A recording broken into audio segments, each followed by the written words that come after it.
Okay, so I've just looked at the photos in the shoot-proof galleries, and it looks like the editing, I'm going to show you the things that need to be tweaked a little bit. So there's color is more on the purple side, and it needs to be brought down to neutral.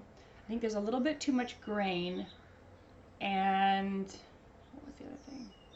Oh, there's like a softness to it that's making the photos kind of look flat.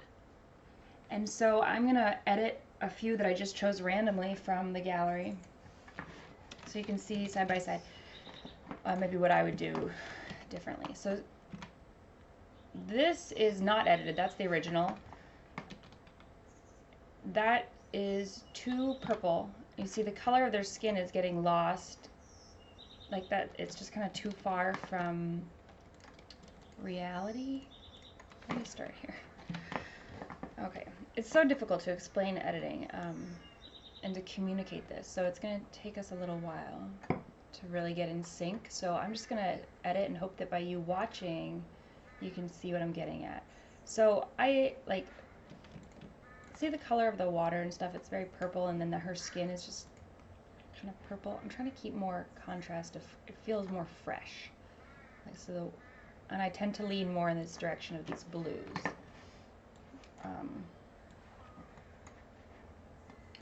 More blue.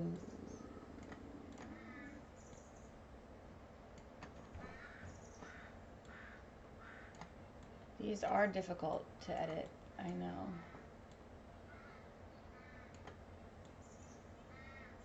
Just want it to look really soft and creamy. Her skin is super blown out there, unfortunately.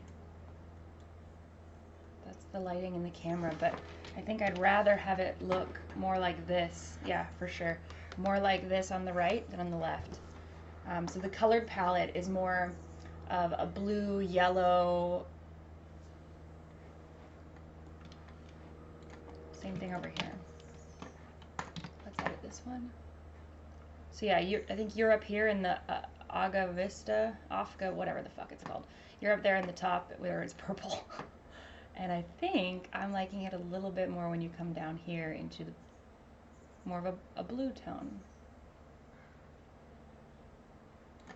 Yeah, and then we just want to make sure that we get the grain is almost gone, because it's just to like, it's almost irrelevant really. It's not a priority for us.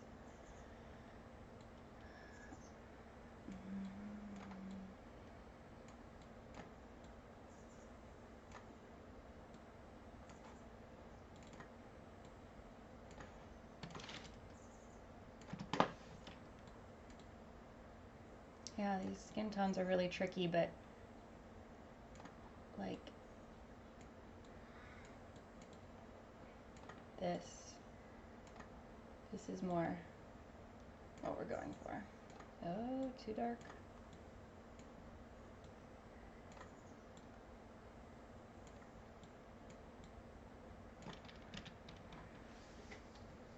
See that? See how the sky is kind of purpley, cloudy, and that's the same kind of color as their skin. So they're just blending into the background. And the rocks down here are also kind of this like creamy color, and they're just kind of blend in. Whereas over here, the background is more gray, more blue, and then they are more yellow, more orange. So there's that, again, the cross processing of, it's almost like the shadows are blue and the highlights are more yellowy orange. Not exactly sure, but it's definitely, now we should be able to copy and paste probably right onto this photo and then just brighten it up.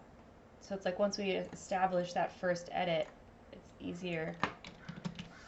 Yeah, see, boom, done. And then I'll just copy and paste, move over to this one. This photo, actually, the way you edit it was not a problem really at all. It was more, I was demonstrating how, okay. First, let me just focus on these two. So between the two, see how the cart is brighter? Here it's darker. And by the way I edited, by pulling up the highlights and playing around with the contrast, it means that you're really seeing the detail in the cart, and his leg is popping off, and you're like, ooh, it's a cart on a path, and there's a mountain in the distance. Here, the colors are all kind of dark together, that nothing is jumping out in particular. And that is making the image feel really flat. We don't really know what we're supposed to look at because everything is equally focused on. Whereas over here, the brightness lets you know you're supposed to focus on this cart. Also, we'd want to crop it so that we're removing stuff in the background. We can remove people. By doing that, it like makes it look way cleaner, more of a special family portrait. It's harder to move these people. Might need to do Photoshop for this one, and you just like, yeah, you just get rid of her by pasting over her with the local scenery. Even if you couldn't do both, whoops. It's tricky in Lightroom because it has this weird blending method that can look a little bit patchy. So if you take it over to YouTube, if you take it over to Photoshop, you'll be able to do something much more precise with the stamp tool. Like this job that I'm doing here is very unsatisfactory. But you see how if I remove the person, suddenly the photo is now, this looks, on the right, when the garbage can is there, when the person is there, it looks like a snapshot on your phone. And when the people and stuff are removed, it looks like a family portrait because it's done so clean. Now the other reason I pulled this photo out was because color-wise, you're not too far off here. It was more brightness. But because of that, that meant that some of the photos weren't matching. Like these ones you did were very purple, and then this one was very blue. So when they were side by side, the photos in the collection weren't matching each other. And we can see that when you're over here.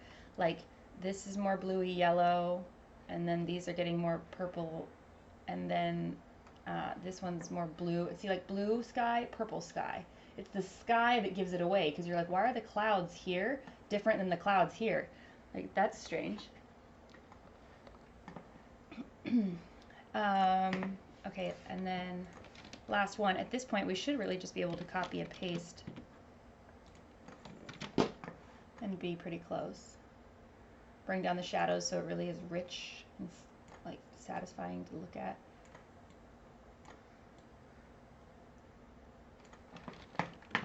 And see how there's just so much texture in the clothing. Like this is kind of flat, everything's blending together. Their skin blends into the sky, their clothes just, it's kind of flat. Whereas over here, there's more of the depth and things are bright, like the seat is glowing in your eyes. And here you could, if you really wanted to overachieve on it, you can just move her face away and then she won't be distracting. Because humans, even though there's stuff in the background and ideally there wouldn't be, we're really drawn to a human face. So we would really notice that she's there. And yeah, I don't want it to look totally Photoshopped, but if we can just like soften it a little bit so it's less obvious, maybe just by bringing some soft color into it. I don't really like that, so because I didn't do a very clean job. If I did like a cleaner job, see that I'm encroaching on her purse. And this is not really worth a ton of time because it's okay that there's a cart in the background because it matches the scenery, like they are on a cart, it's fine. But I do think about these options. Cool. So you see that difference? So it's less purple, more focused on a contrast of yellow and blue that's giving us depth. Really making sure that the clothing has a richness and that their skin and their clothes are separated from the background. Because like look at his hair, it's like it really, you get to celebrate it in this photo, and in this photo it just kind of is lost. Yeah, and then the brightness, making sure that everything is bright and really shining out at us. Sometimes, like, we might have to have some highlights and blowouts in the skin, but the overall photo has a really good feeling to it. And when we put the whole collection together, everything will have the same color tone, and they look like a collection that fits together. So I want people to be able to go into their online gallery, and as they scroll down, everything just looks like one cohesive thing.